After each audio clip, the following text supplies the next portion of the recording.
Dieu, nous vous saluons dans le beau et précieux nom de notre Seigneur Jésus.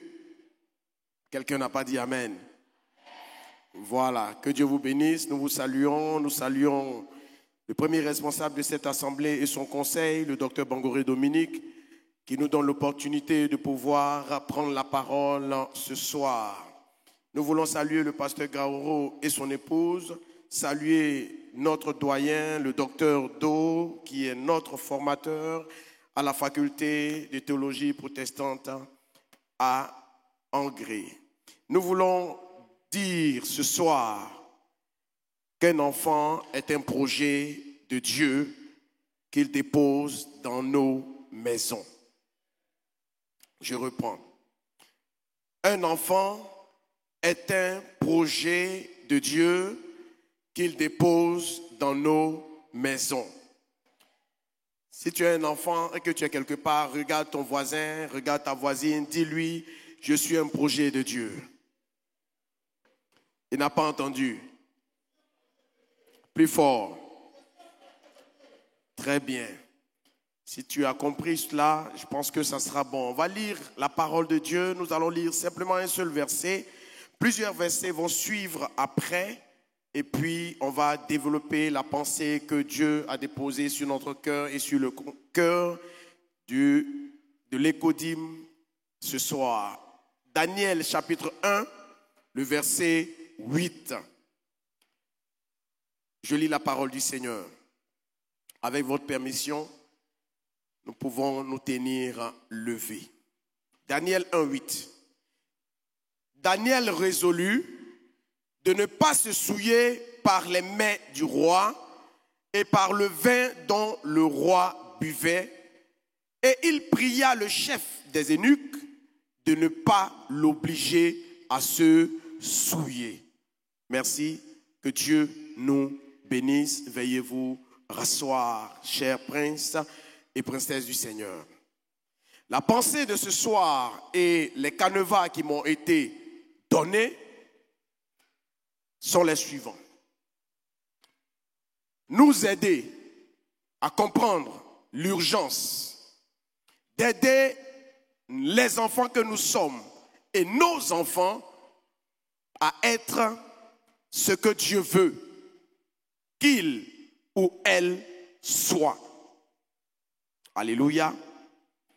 Donc si nous sommes ce soir un parent dans cette salle, si nous sommes ce soir un enfant dans cette salle, si nous sommes de potentiels parents en devenir, ce message nous concerne. C'est pourquoi je nous propose ce soir le thème suivant, les 4 urgences pour une vie d'excellence. Les 4 urgences pour une vie d'excellence.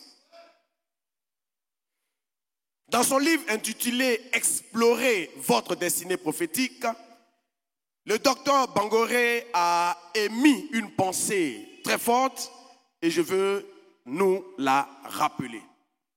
Il a dit ceci: c'est donc un péché de ne pas utiliser le potentiel comme Dieu le veut.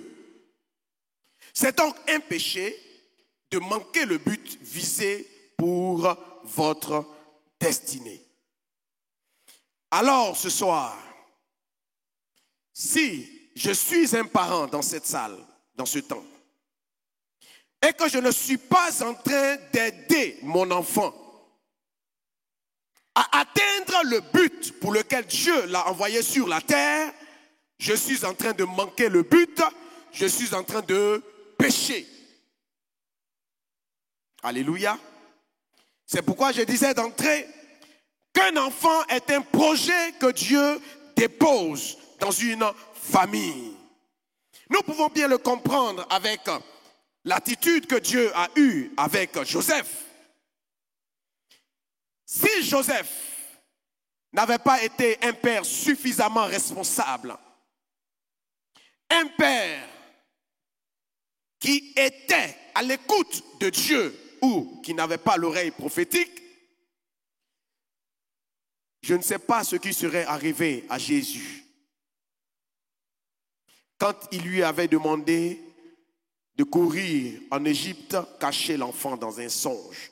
Chers parents, ce soir, nous avons une responsabilité vis-à-vis de nos enfants. Le texte que j'ai choisi va nous conduire dans la ligne droite de la pensée de l'excellence. Parce que Daniel est un modèle du genre. À 17 ans, il est en exil. Arraché de la famille, il se retrouve dans l'enceinte du domaine royal. Hors de la portée de ses parents, hors de la vue de ses parents, hors du contrôle parental. Mais la Bible va nous exposer les qualités de David, de Daniel du moins. Très tôt, malgré son jeune âge, il va comprendre la réalité et l'urgence. Et je veux nous amener à notre premier point, à notre première urgence. L'urgence de la crainte de Dieu. Bien-aimé, notre jeunesse actuelle a perdu de vue ce que c'est que la crainte de Dieu. Ce soir, je voudrais, en tant que parent et en même temps enfant, ramener ces choses dans notre mémoire. Parce qu'en tant qu'Église, nous avons commencé à avoir une certaine habitude de vivre comme bon nous sommes, en ignorant la présence d'un Dieu en nous et dans notre vie. Frères et sœurs, chers parents, chers enfants, en tant que chrétiens, nous devons savoir que pendant que nous vivons, nous avons un Dieu qui nous observe, un Dieu qui nous regarde, un Dieu qui veut nous voir réaliser des merveilles, mais aussi un Dieu qui va nous juger.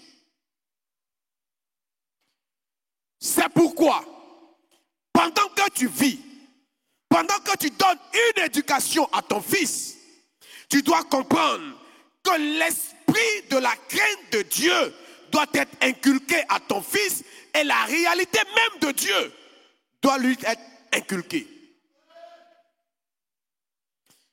Les enfants viennent à l'église avec nous les dimanches.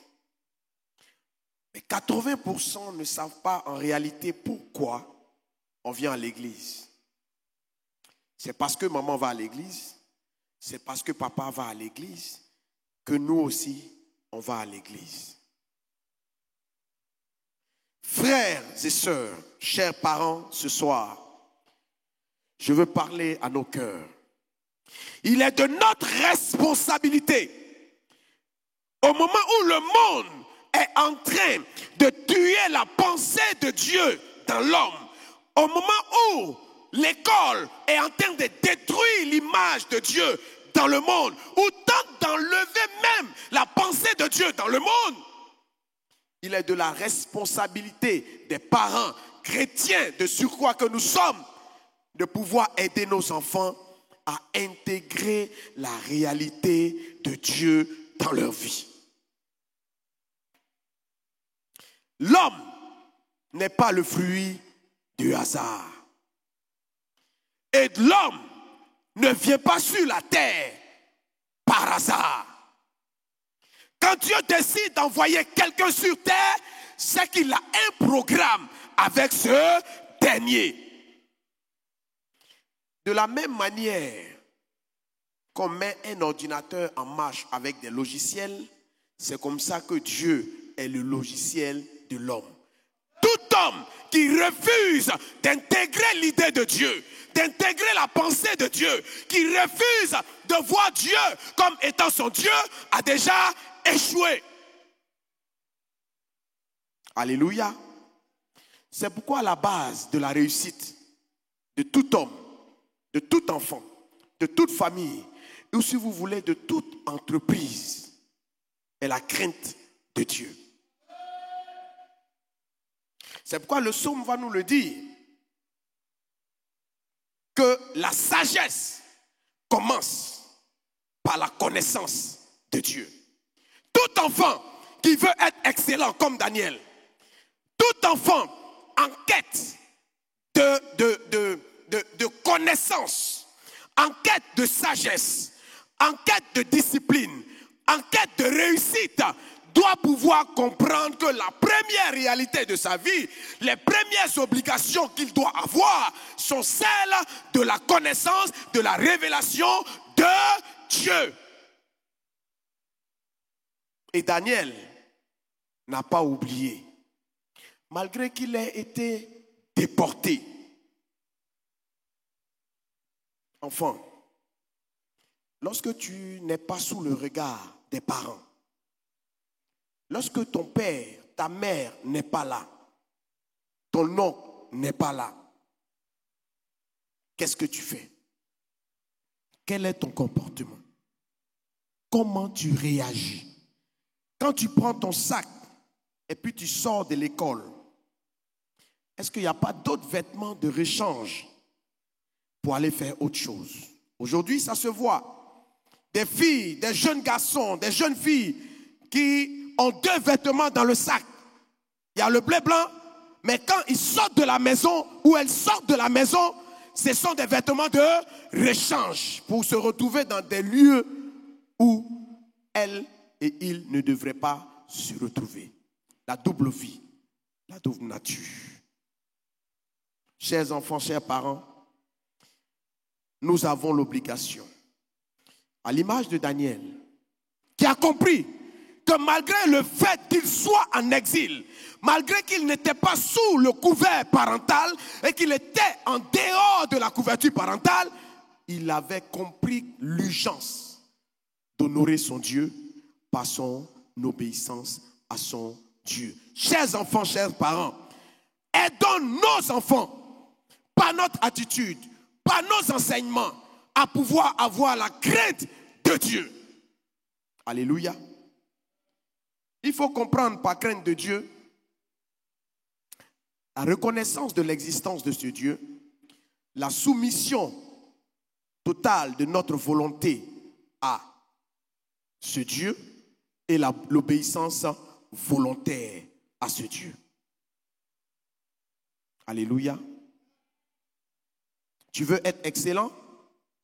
Tu veux avoir un enfant excellent à l'école, dans la vie?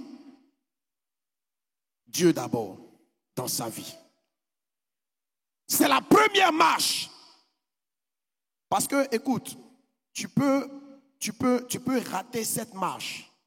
Mais ce qui va arriver, c'est qu'il peut être demain un DG, comme Dominique Strauss-Kahn, et puis se retrouver précipité dans les bassesses à cause d'un lien qui n'a pas quitté sa vie.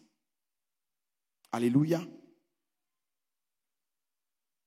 Quelqu'un qui était président du FMI, du jour au lendemain, à cause d'une affaire de sexe, a été obligé de quitter son poste. Pourquoi? Le fondement.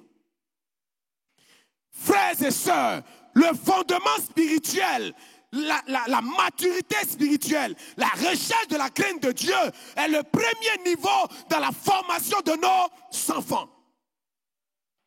Tout parent qui démissionne à ce niveau, tôt ou tard, je ne veux pas dire va en payer le prix, mais va voir les conséquences.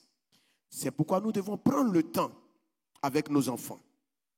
Souvent le temps nous manque, mais il faut le faire. Pour les aider à comprendre qu'ils ou elles ne sont pas seuls. Alléluia. Les enfants, vous n'êtes pas seuls. Il y a un Dieu qui existe et à ce Dieu-là, vous devez obéir. Et c'est ce que Daniel, à 17 ans, à Babylone, a fait. Malgré que le roi lui avait dit de faire, avait donné un ordre aux eunuques pour que quelque chose soit fait en leur faveur, quand ils ont constaté que ce qui leur avait été demandé, de manger les mets du roi et de boire les vins du roi sacrifiés aux idoles, Daniel s'est élevé et il a compris. Ceci n'est pas notre part.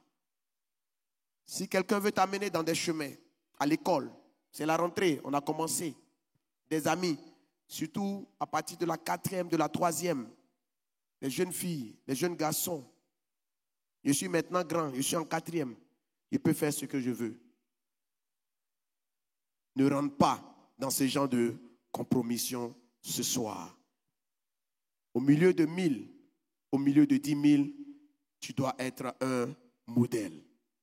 Tu dois être un modèle. Et ce n'est pas parce que tout le monde fait que toi aussi, tu es obligé de faire. Je vais vous donner l'exemple d'une société où Dieu a été mis dehors. Il y a des statistiques de l'année dernière, de 2023, qui nous disent qu'aux États-Unis, il y a eu 656 fusillades dans les universités et dans les écoles et dans toute l'Amérique. Frères et sœurs, si Dieu quitte une nation, si Dieu quitte la vie des enfants,